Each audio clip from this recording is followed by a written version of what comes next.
Hello dolls and welcome back to another video. Today I would like to share another life story of one of my forever muses, Miss Jane Birkin. I fell in love with Jane really early on when falling in love with the 1960s. Something about her style, her effortless, cool and chic appeal. And there's just something about her that always intrigued me. And then on a cold winter day several years ago, I was waiting to catch a bus to go to the seaside to visit my dad who was on vacation there. It was the middle of winter, it was super cold, and because I had some time to kill, I ran inside the library.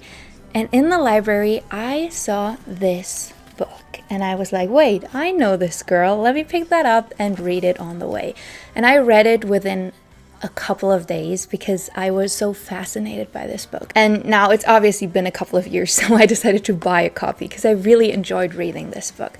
This is Jane Birkin, The Monkey Diaries, her private diaries. And I really wanted to make a video based off of her own written accounts of her life because I feel like she's one of those women who people know her name, people know her face, but they don't really know her story. And it's a truly, truly interesting life story. Now, if you listen to my podcast, then a lot of what I'm telling you today you've already heard because I've made an episode about Jane over there as well. However, I wanted to bring it on the channel because I know not everyone listens to the podcast. And I also love to give visuals to the stories that I'm telling. So today, I would love to tell you about Jane Mallory Birkin. This book captures her life from 1957 to 1982, and then she revisited what she wrote between 2016 and 2018 and just kind of gave some notes. So this book came out in 2018, and I think that's when I picked it up because I'm pretty sure it was with the new releases. So I'm gonna read you loads of excerpts from this book. However, just so you're aware, I have the German copy. I don't even know why, I just got it on a used book site and I think this was the only one that was available. So I translated pages upon pages of this book, but if you have the original, the wording is most likely a little different. However, I really tried to capture her tone of speaking and I really hope that you enjoy the video. I have my cup of tea here, I have my teapot right back there because it is a little chilly this morning, and I hope you have a nice drink as well. Get comfortable, lay back, and let me tell you about the life of the one and only Jane Birkin. Vous appelez pas Elisa, vous? No, Jane. Jane comment? Jane Birkin. She arrived in the world too soon at 7.5 months and sat in a box on the radiator, wrapped in damp cloths to coax her breath. From the very beginning, Jane Birkin's life seemed improvised, delicate yet charmed. She was born into a family threaded with theater and espionage. Her mother, the actress with a nightingale's voice, and her father, the naval officer who dealt in secrets. And yet, Jane herself felt like a misfit. At school she was mocked for her boyish body, half boy, half girl, she remembered. A child out of sync with the Monroe era. She carried her shyness like a second skin, never suspecting that the world's gaze would one day make her awkwardness into beauty. When London began to swing, Jane moved through it with the hesitant grace of someone both invisible and unforgettable. She was the girl who kept eyeliner under her pillow so her husband would never see her bare-eyed, the girl who auditioned for Antonioni without even knowing his name and ended up naked in blow-up. She never chased celebrity, but fame always seemed to find her in the corner of a club, on the arm of a composer, in front of a camera that couldn't look away. But Jane Birkin's story isn't one of stardom seized. It's the tale of a woman who drifted into legend almost by accident, who turned self-doubt into style, who carried a basket like a handbag and made it immortal, who sang in a voice as fragile as glass and found herself written into the very heart of French culture. Chapter 1. A Box on the Radiator. Alors tout a commencé en 47, je crois, l'année de votre naissance, c'est bien ça? Décembre 47. C'est 46, mais je triche des fois. 47, on va dire 47. Enfin, 47 si tu veux, oui, ça dépend le jour. Oui. Et 47, c'était la meilleure année pour le vin. 46, c'était une bide, alors je peux faire 47. Oui. C'était dans les cliniques de Londres, par césarienne, la pauvre. Ah oui. À l'époque, c'était vraiment...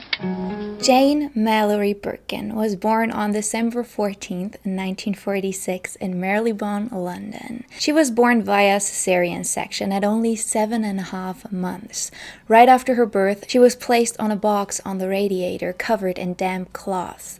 This might seem a little odd, but it was actually standard practice in post-World War II Britain.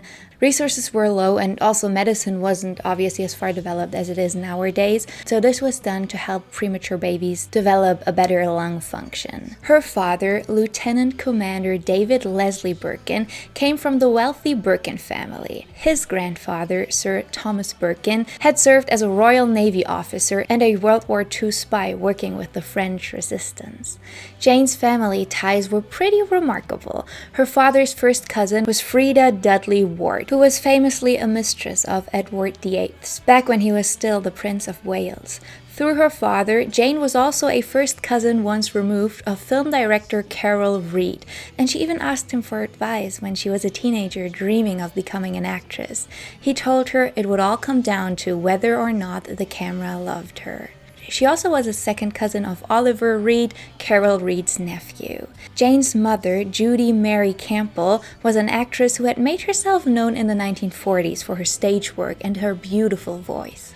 Her family had known Margaret Thatcher's family when they lived in Grantham, and she was also Noel Coward's muse. The song "A Nightingale Sang in Berkeley Square" was written for her. Jane's middle name, Mallory, was something her mother made up, and it was partially inspired by Sir Thomas Mallory, the author of the Arthurian legends. Judy and David had 3 children, with Jane's older brother, Andrew Birkin, going on to become a screenwriter and director. One of his most popular works is The Name of the Rose, based on Umberto Eco's book by the same name.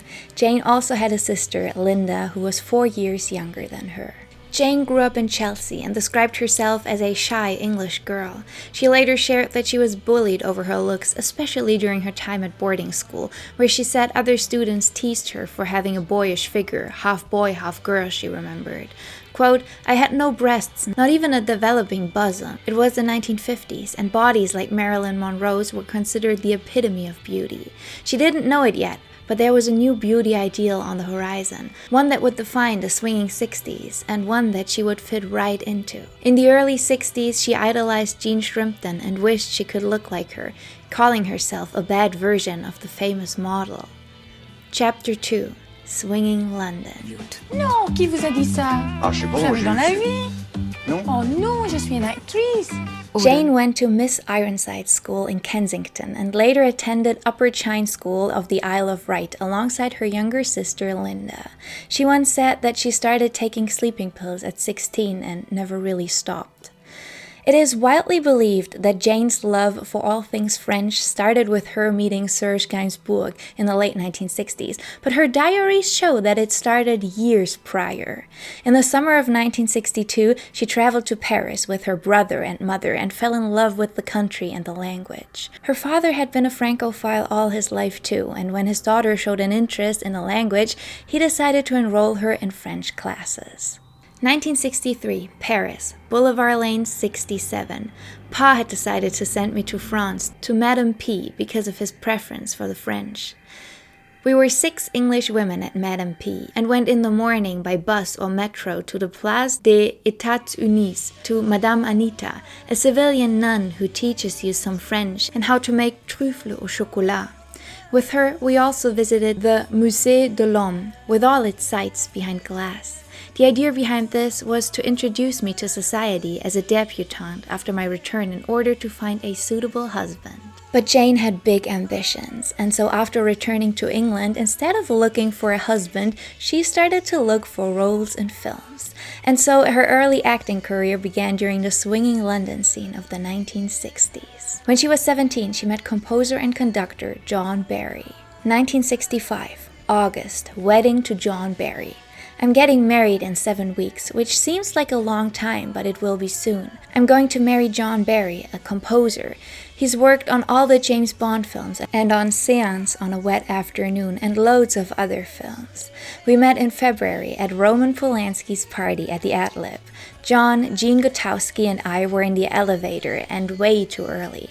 John and Jean asked me if I could sing and dance, and I proudly and idiotically said yes, and so they suggested I go on an audition for the Passion Flower Hotel. Jane landed the role, and on October 16th of 1965, they got married at the Chelsea Register Office in London, the same place where Sharon Tate and Roman Polanski would tie the knot 3 years later. Jane was 18, and John, 13 years her senior, was 31. That same year, Jane landed her first film role in Richard Lester's The Knack. A year later, she had a small part in Michelangelo Antonioni's Blow Up, acting alongside Vanessa Redgrave and Sarah Miles. The film became notorious because of Jane's nude scene, something she said she only agreed to do because John told her she wouldn't have the courage to show up naked on set. Jane later admitted that at the time of her audition, she had no idea who Antonioni even was. Chapter 3. Love and Disillusion. I had dyed blonde hair, painted on the eyelashes, I painted on mouth. I was so frightened that he would see that I hadn't got big pop eyes that I used to sleep with a crayon under my pillow, just so that I would be acceptable. I was so boring that somebody in Newsweek wrote John Barry and his E-type Jaguar and his E-type wife. That's the saddest thing that anyone could ever write about anything. And I think it was perfectly true. After Blow Up, Jane had a more substantial role in the counterculture film Kaleidoscope in 1966, and later starred as a dreamlike model in Joe Massett's psychedelic movie Wonderwall, which was released in 1968 and featured The Fool's Mariah Kroger and music composed by George Harrison of the Beatles. In 1967, Jane gave birth to her first daughter, Kate Barry. Around the same time, Jane wrote in her diary that John, quote, turned out to be a cold and unfaithful husband, and that the feeling of being unwanted, undesired, and unloved is beginning to strangle me. She said she was insecure during the relationship and couldn't believe that this sophisticated, talented genius chose her and not any of the other girls. She did not want him to see her with her tiny piggy eyes, as she said, so she would sleep with an eye pencil under her pillow and put it on if he woke up in the middle of the night. 1967, August. I'm leaving John. I stand in the swaying rain with a suitcase in one hand and a baby carrier in the other. And at 20 years of age, I feel lonelier and colder than ever. I pray to God I would be back home, warm and in love like before. Cadogan Square was dark. I walked to King's Road, look at your trivial novel heroine, twisted by fear as I walked past the parked car. I saw in the window that mascara was running down my cheeks and my hair was disheveled. I told myself that he would be so sorry if anything happened to me, but I knew that he was asleep. Far away from worries, our argument was so useless. I knew that it would end like this if I had just exploded like usual, but I felt that I had to stay cold and not give in. He moved far away from me. It was only fair. Not long after, John moved to the United States and their marriage fell apart and they divorced in 1968. Jane moved back in with her family in London and started auditioning for film and TV roles, both in Britain and in Los Angeles. Chapter 4. Serge and Scandals. La première fois que je l'ai vu, c'est Jane. C'est ce boudin anglais. La première fois que j'ai vu, j'ai trouvé c'était pas son visage vraiment, c'était son façon d'être. J'ai trouvé horrible. Everything changed when Jane met Serge Gainsbourg in 1969. She was 23 and he was 41, 18 years her senior. She auditioned for the female lead in the French film Slogan, where Serge was already cast, and although she didn't speak French, she won the role.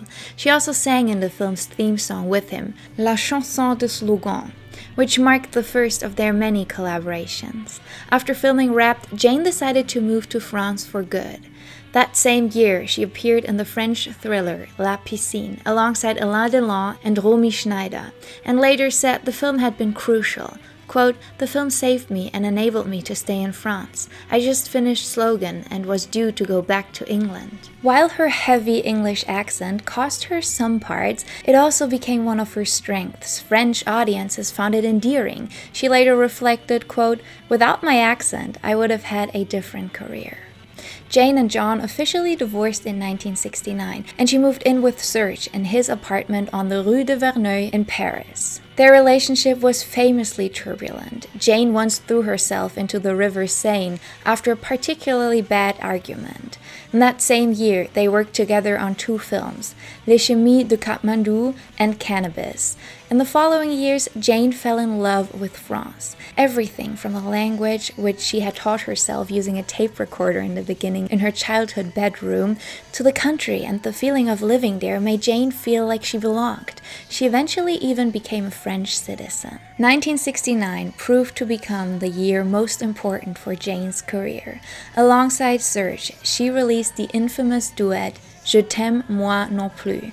In English, I love you, me neither. Serge had originally written the song for Brigitte Bardot, and Jane later said it was jealousy that motivated her to record it herself. After recording the song, they went out to dinner at the Hôtel de Beaux Arts in Paris. Jane remembered that when Serge put the record on the player, quote, all of a sudden, all the couples around them stopped talking with their knives and forks frozen in mid-air. Serge just said, I think we've got a hit record. Je t'aime created a massive scandal because of its sexual content and was banned on the radio in Italy, Spain, and the United Kingdom, and even condemned by the Vatican. In Italy, the head of the record label was even jailed for offending public morality. Despite all the controversy, the song made history. On October 4th and October 11th of 1969, the same recording held 2 different positions on the UK charts because it had been released by 2 different labels. First by Fontana, which pulled the record, and then by Major Minor. It became the biggest selling single ever for a completely foreign language song at the time. When I read this, I was actually a little surprised because I grew up listening to a lot of Serge Gainsbourg. He's one of my dad's favorite artists, and Je t'aime moi non plus is a very popular song on the radio here, so I never imagined that it was so controversial back in the days. It's interesting, honestly, because I learned French in school. My French isn't close to perfect. I'm trying to get back into it. It's a beautiful language. And yes, the song has a very sexual connotation to it. However, I feel like there are far more sexual songs nowadays, and even back then, so I'm wondering whether it's the heavy breathing or what about this song made it so controversial back in the day. But I adore it. I think it's a beautiful song, and I'm glad that it still gets played. Chapter 5, Between Love and War. 1970, undated. Oh, now I love him, his hair, his hands, his warmth. I want to kiss him and hold him in my arms until I cry or love him. He is so beautiful. I'm under the influence of sleeping pills and maybe a little intoxicated. But I can't think of anything else but him, radiant Serge. I want to marry him, be with him my whole life until death. I want him, only him. They say that at the moment of death, only one man's first name is engraved on the heart. John is erased, covered by the eccentricity and totality of my love for Serge. It is impossible to love any other way, not with this perfection. I pray for his love. Jane was featured heavily on Serge's 1971 album L'Histoire de Melody Nelson, portraying the Lolita-like character both in the song and on the album cover. Looking back at her role as Serge's muse and collaborator, she said, quote, "It is very flattering to have the most beautiful songs probably in the French language written for one. But how much talent did I really have? Perhaps not that much." Throughout the 1970s, Jane released 3 albums. Dee-Doo-Dah in 1973, Lolita Go Home in 1975, and Ex-Fan du 60s in 1978, with most of the songs written by Serge. Jane mainly resided in Paris from the late 1960s onwards. She was described as a fixture of the Saint-Germain-des-Prés neighborhood on the left bank. In 2020, recalling the 1970s in Paris, she said, quote, "It was a time of great innocence, and I don't think social problems were as they are today." As a child, Jane had demonstrated in the streets of London against the capital punishment, and in the 1970s she attended many protests. She campaigned for the right to abortion and appeared at the Bobigny trial in support of 4 women accused of having helped the high school student Marie-Claire Chevalier to have an abortion following a rape.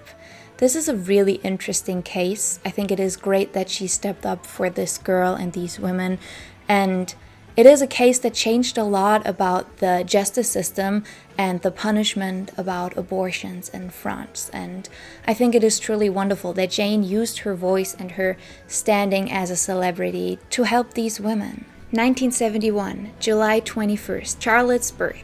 On July 21st at 10:15 a.m., lovely Charlotte was born. She weighs 3.4 kilos and has lots of long black hair.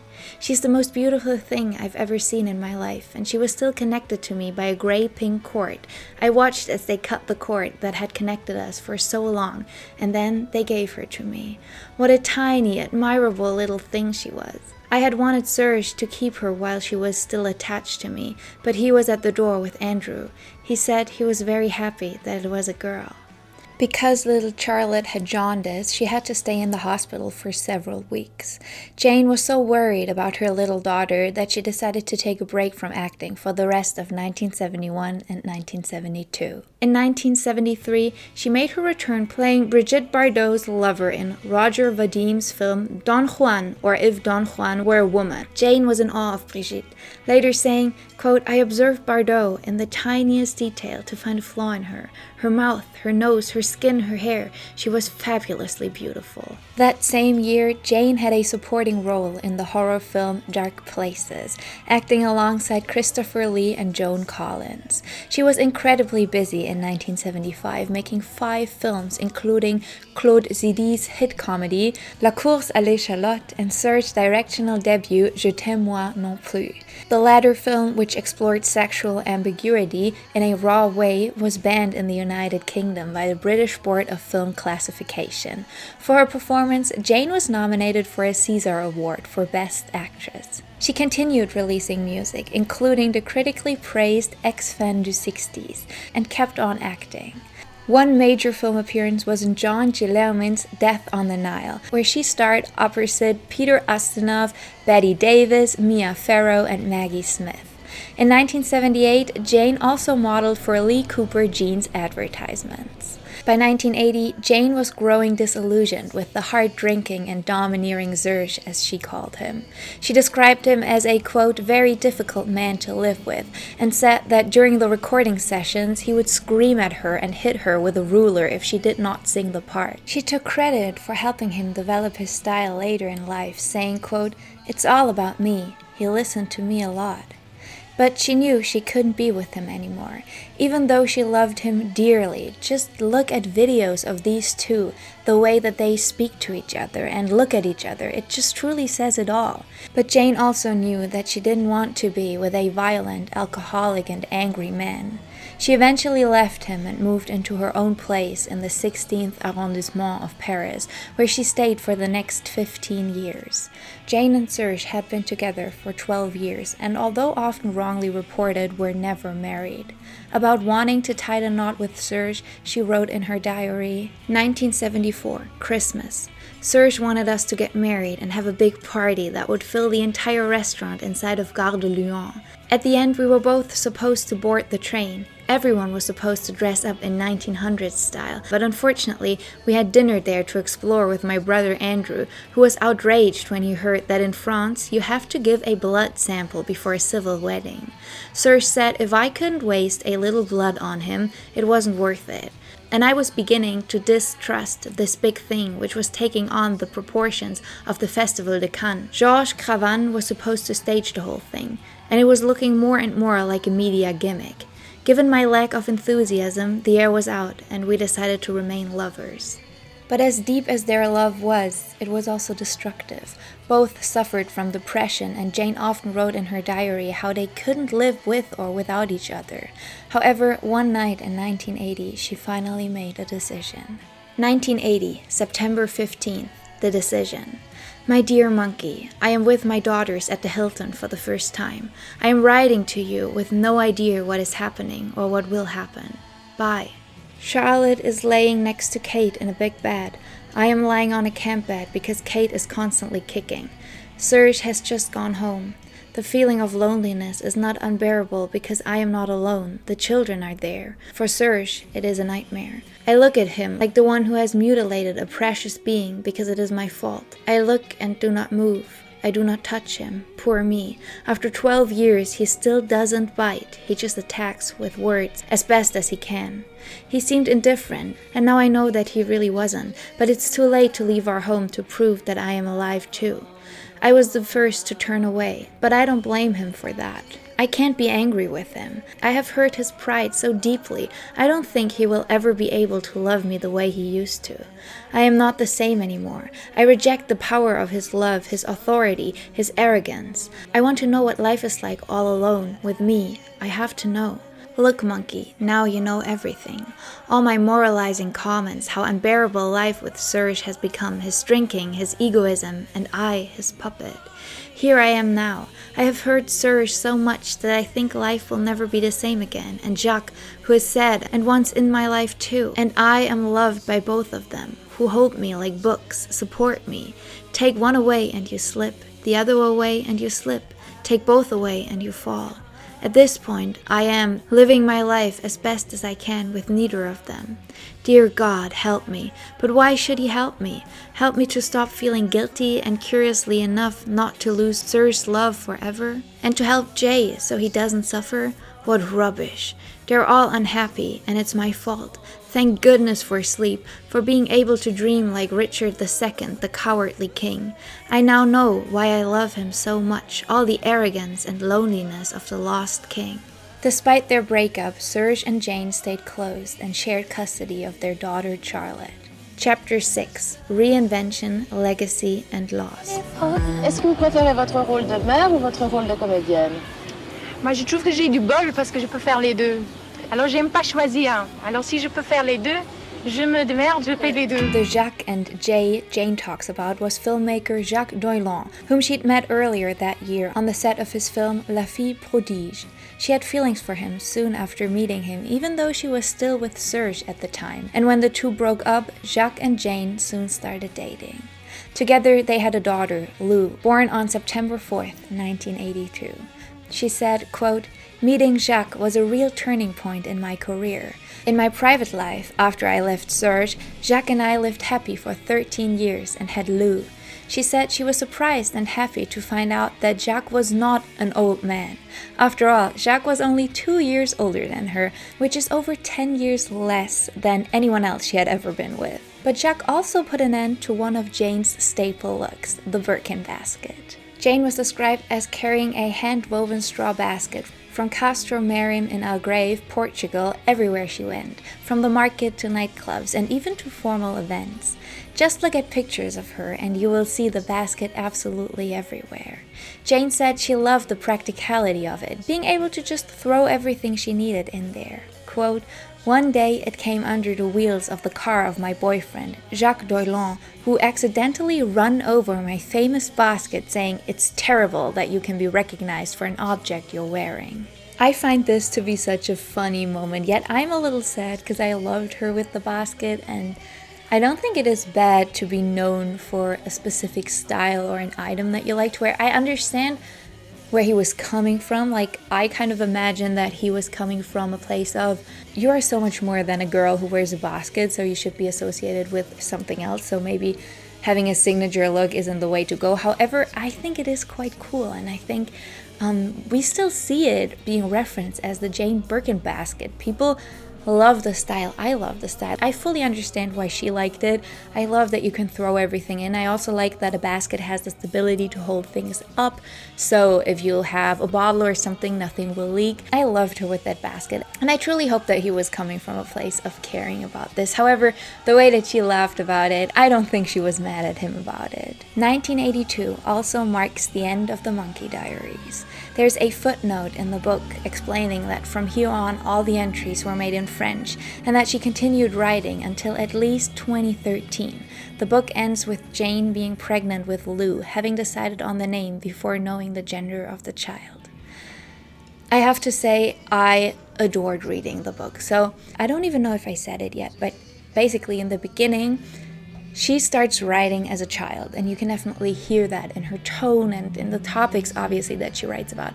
And if you were wondering why this book is called The Monkey Diaries, it's because she had a stuffed animal, a monkey, and I actually had one too, so this felt like a little connection between the two of us.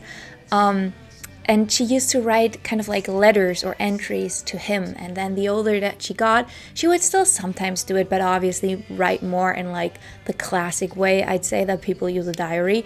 But it is so wonderful to read this book because you can tell how she grows up, and you start reading, obviously, the mind of a child, and then she goes through her teenage years, and she's so open about things that she struggles with. She says she never felt pretty, which I think is something a lot of people can relate to. It's something that resonated very deeply with me as well. And then she kind of like stumbles upon this life, and the way that she writes it is so open and honest. I almost want to say this is the most open and honest biography I've ever read, and I think it is largely due to the fact that obviously it's an autobiography, but also due to the fact that when she was writing those first entries, basically all of the entries initially, she never planned on publishing this.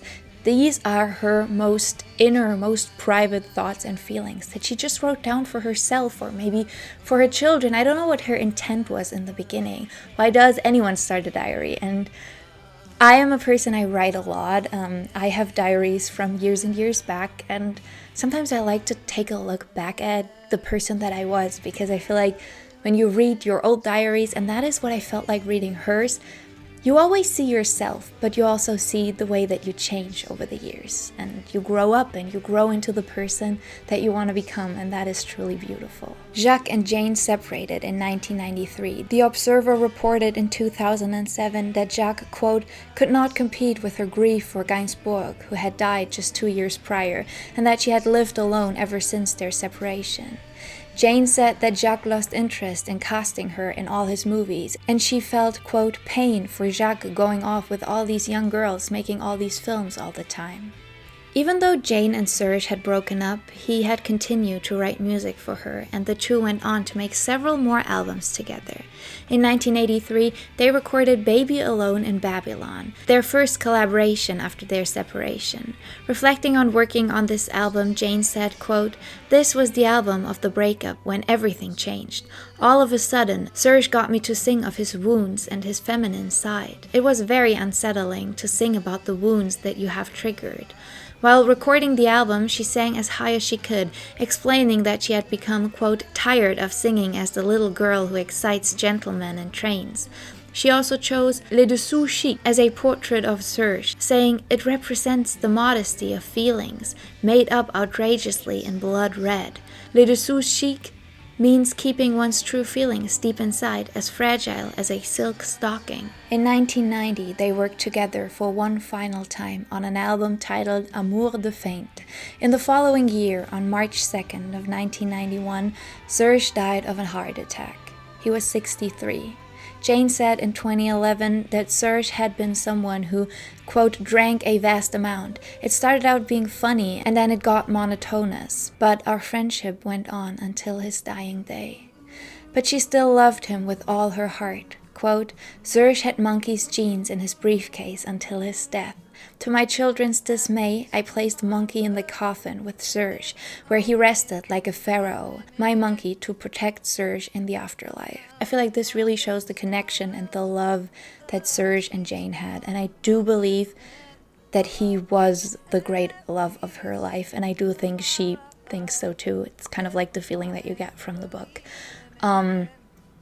And it didn't work out, but I feel like in a sense, they loved each other forever. They were really close forever. She cared about him, and his death took a big toll on her life because she felt like she lost the person who was most likely, besides her children, the most important person in her life ever. And my heart breaks for her because she was still very young. She was 18 years younger than him, so she was only in her mid-40s when he passed, and I feel like it's such a frightening thought, being in your mid-40s and thinking that the person who meant so much to you in your life is now gone, and you have to do it yourself and on your own, in a sense, from here on out. Because I feel like there are people that, of course, there will always be people around you. That's kind of like the feeling that I have. There are people in my life, I know if I wouldn't have them, a big part of my life would be missing that I could never replace.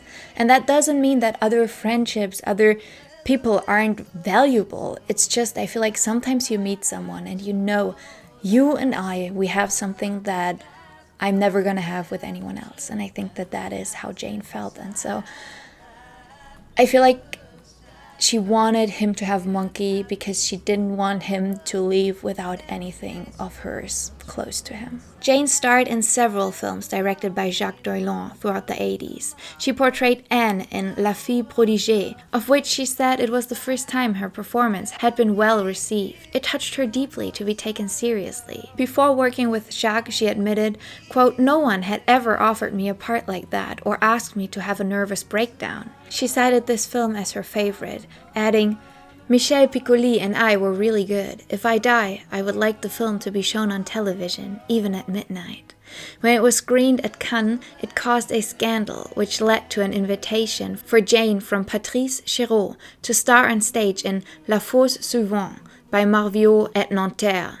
Recalling her stage debut, she said, "That was my first stage experience, which finally gave me the courage to sing at the Bataclan." But the 1980s were also the time when a fateful encounter on an airplane made Jane's name synonymous with a very famous handbag. In 1983, Hermès chief executive Jean-Louis Dumas was seated next to Jane on a flight from Paris to London. She had just placed her straw basket in the overhead compartment of her seat when all the contents fell out and onto the floor, leaving her scrambling to recover everything. Jane explained to Jean-Louis that it had been difficult to find a leather weekend bag she liked. So in 1984, he created a black leather bag for her, the Birkin bag, based on a 1982 design. She used the bag initially, but later changed her mind because she was carrying too many things in it. Quote, "What's the use of having a second one?" she said laughingly. "You only need one and bust your arm.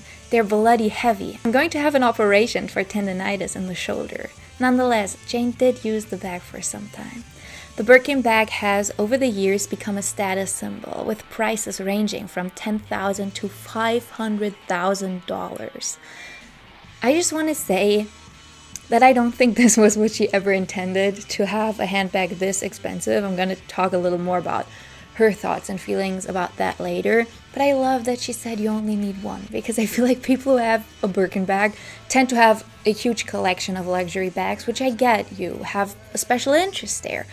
But to me, it is mind-boggling that someone would spend that amount of money on a purse and then just use it. Because I feel like if you have a Birkin bag, you have to use it the way that Jane did. So you have to kind of like beat it up a little, have to hang all the fun charms on it. You just have to actually use it and wear it, and not use it as like an heirloom and just have it displayed somewhere. But yeah, for me, someone who doesn't ever spend that much money on anything, that is actually a crazy sum. But I do think his intention was really sweet. I like the idea that he saw someone struggling and came up with a solution for her problem. But this wasn't the end of it. In 2015, Jane wrote a public letter to Hermès requesting her name to be removed from the bag, stating that she wanted the company to, quote, "debaptize the Birkin Croco until better practices in line with international norms can be put in place," referring to the cruel methods used to acquire the skin of the crocodile variant for the bag. Hermès announced soon afterwards that they had satisfied Jane with the new reassurance of this. And so the Birkin bag kept its famous name. She worked with director Herbert Wesely on Egon Schiele, Exzess und Bestrafung in 1980, appearing as the mistress of Austrian artist Egon Schiele, played by Mathieu Carrière.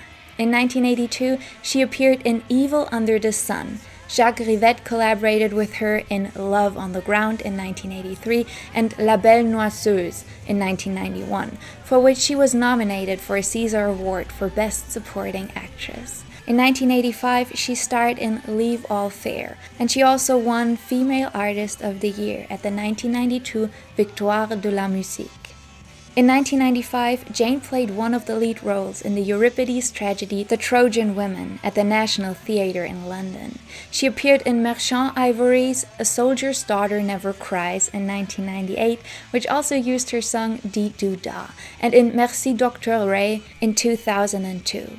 The end title song for Le Divorce from 2003 featured her singing L'un amour, composed by Serge. Jane even went on 2 world tours, performing Serge's songs, and continued to record more albums, including Lolita Go Home, Rendezvous, a collection of duets with François Hardy, Brian Ferry and others in 2004, before releasing Fictions and Enfants d'hiver in the following years. Jane became a political activist and joined protest marches through the streets of Paris against racism, in defense of illegal immigrants, and in support of Palestinian rights, Amnesty International, and the fight against AIDS. In 2001, she received an OBE award at Buckingham Palace in London. In 2004, she was awarded France's Ordre National du Mérite. In 2002, she was diagnosed with leukemia and underwent treatment. Jane was also a family person who often spent time with her 6 grandchildren. In December of 2013, tragedy struck when Jane's daughter, Kate Berry, died after falling from her 4th-floor apartment in Paris. She was only 46. Until this day, the circumstances are unclear, with many speculating suicide. The death of her daughter derailed Jane's life. Her other daughter, Charlotte, recalled how her family collapsed following the sudden loss, and that it took her mother years to cope with her grief. Quote, "She was gone for years, really gone. She was not there," Charlotte said of Jane. "I mean, she wouldn't get up. If you told her to come over, she would, but she didn't talk, not to my children or to anyone.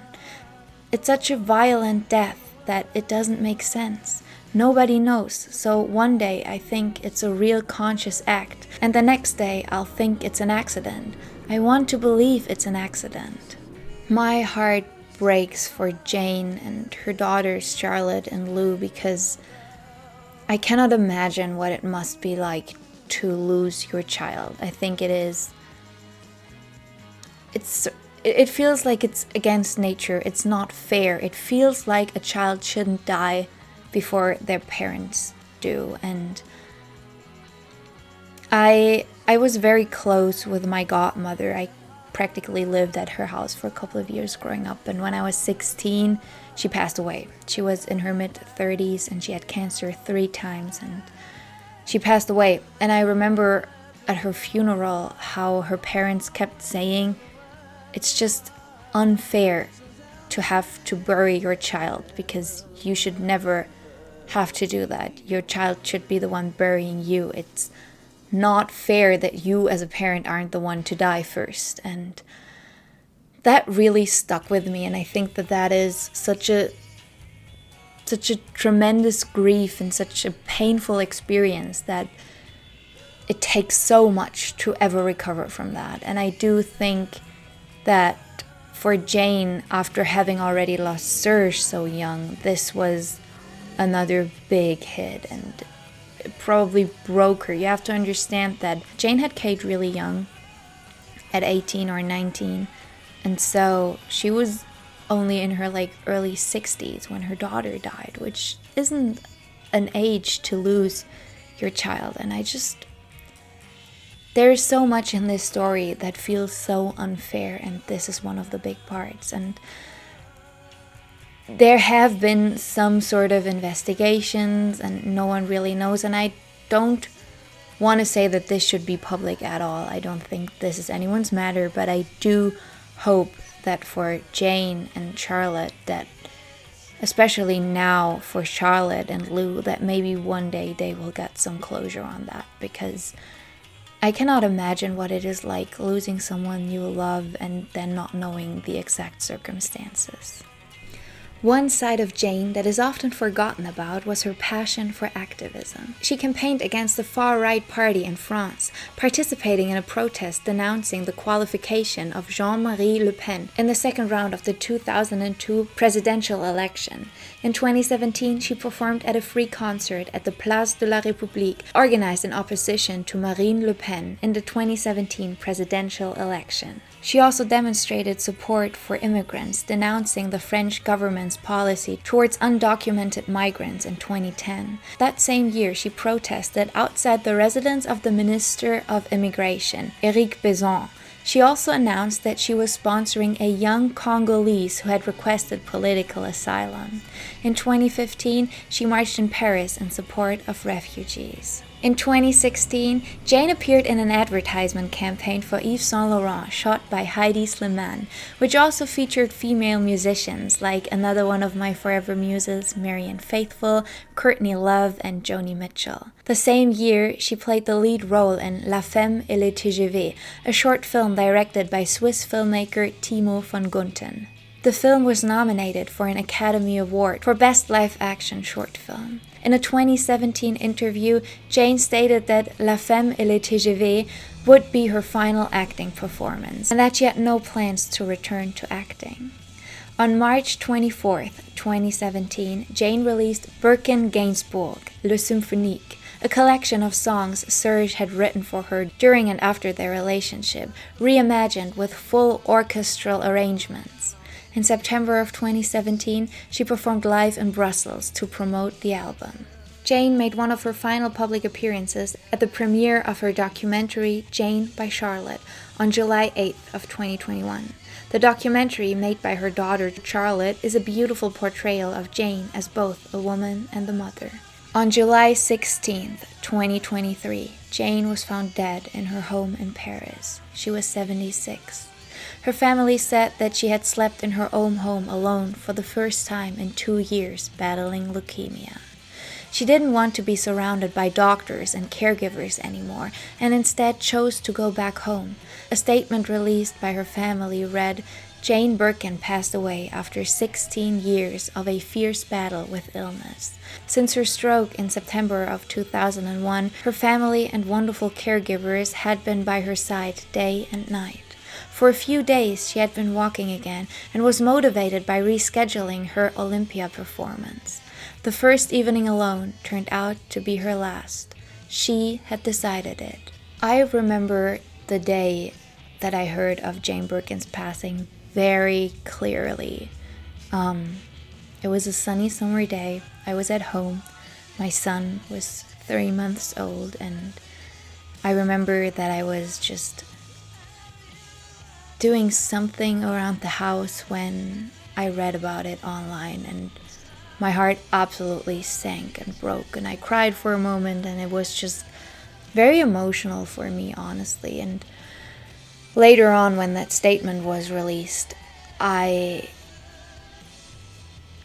don't want to say I smiled, but it did give me a good feeling, in a sense, to know that she went home to die on her own terms. And I'm glad that she got to die the way that she wanted to, that she got to go home. And even though it is heartbreaking, because 76 really isn't that old, she had been sick for 16 years. And the fact that she was feeling better and that she wanted to go home, on one hand makes me feel like she didn't know what was coming. On the other hand, I do kind of feel like she did. I do feel like sometimes people have a feeling that their life's about to be over soon. I remember 2 instances, my great-grandfather and my godmother, where both, when I saw them for the last time and they died like a couple days later, I felt like they knew it. I felt like they knew what was coming. My grandfather, for example, my great-grandfather, I was so impressed by this. He was well into his 90s. He's the one that I speak about a lot. He made this chair. He was an upholsterer. He was amazing. My dad lost his parents really young. My mom never had contact with her dad. So he was like my only real grandparent I ever had a connection with. He was definitely my grandparent I was the closest with. Technically my great-grandfather. And I remember the months and like weeks leading up to his death, he would call up people he hadn't talked to in a while, and he like had this family feud kind of thing with his younger brother who was still alive, and he called everyone up to make up. And he just called everyone and said goodbye, and it really impressed me. It really felt like he knew what was coming. And in that same sense with my godmother, I remember the last time that I said goodbye, because I was going on vacation for a week, and during that time she passed away. I still remember, because she was also going on vacation, how I was like standing on the balcony looking down, and we looked at each other for like a moment that felt too long to just be a regular goodbye. And we had already said our goodbyes and hugged and everything, and she was leaving, and she just turned around and looked up to the balcony, and I'll never forget that, because we looked at each other for like another moment, as if to take in the last moment together. So yeah. Wow. That's a lot. This video really hits home for me. But yeah, I do just hope that she felt peace when she died, and that wherever she is now, she's with Serge and Monkey. The French president, Emmanuel Macron, paid tribute to Jane, saying she, quote, embodied freedom and sang the most beautiful words in our language. Jane Birkin was a French icon. Her voice was as gentle as her commitments were ardent. She bequeaths us a legacy of songs and images that will never leave us, he tweeted. Her funeral took place at the Church of Saint-Roch in the 1st arrondissement of Paris on the morning of July 24th.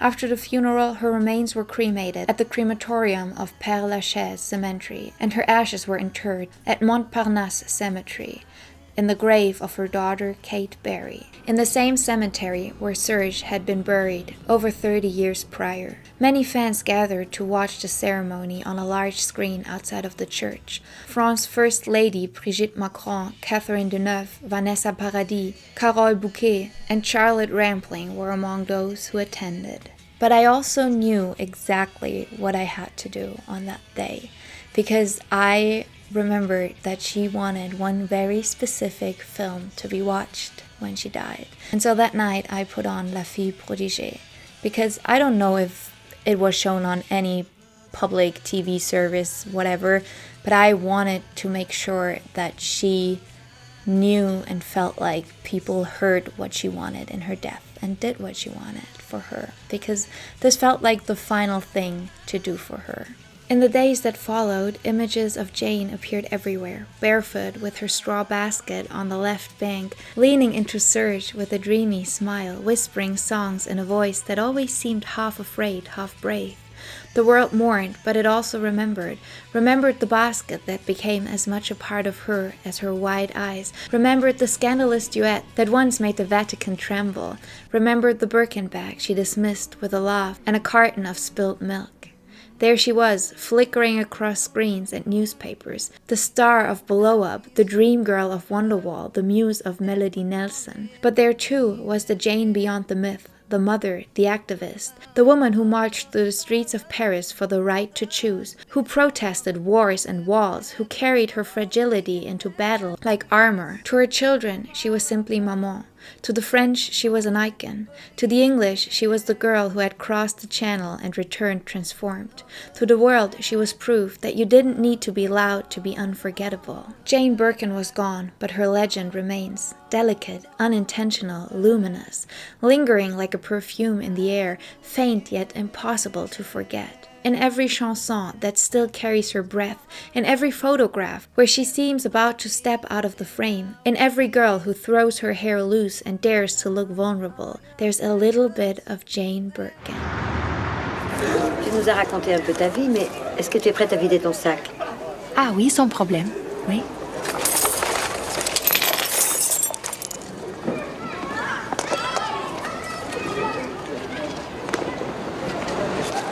Alors, tu as appris quelque chose sur moi maintenant que tu as vu mon sac? Même si on déballe tout, on ne dévoile pas grand-chose. But yeah, that is it for my Jane Birkin video. That is it for her incredible life. This was an emotional video for me. Might be because I'm pregnant and just everything's a lot, which, by the way, when you're seeing this video, I'm most likely not pregnant anymore.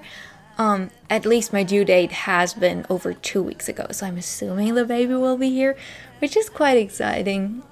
I'm just thinking about me editing this and like already having my baby with me. That's gonna be great.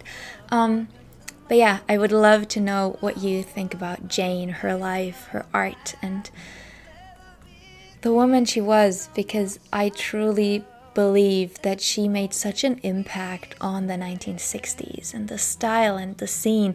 And I feel like she never felt like she was as important as other people feel she was. I would love to know all of your thoughts and feelings. And also if there's someone else you would like me to make a video on, let me know. I want to thank you for watching. If you enjoyed the video, I would love you to give it a thumbs up and maybe even share it with a friend. It supports me, it supports the channel, and it would truly mean the world. If you like what you saw, consider subscribing. I make videos all about the 60s and 70s, and I would love to have you around. I hope you have a beautiful day. Go out, enjoy the sunshine, take yourself some time to focus on you and your mental health today, and I will catch you in the next video. Bye, dolls!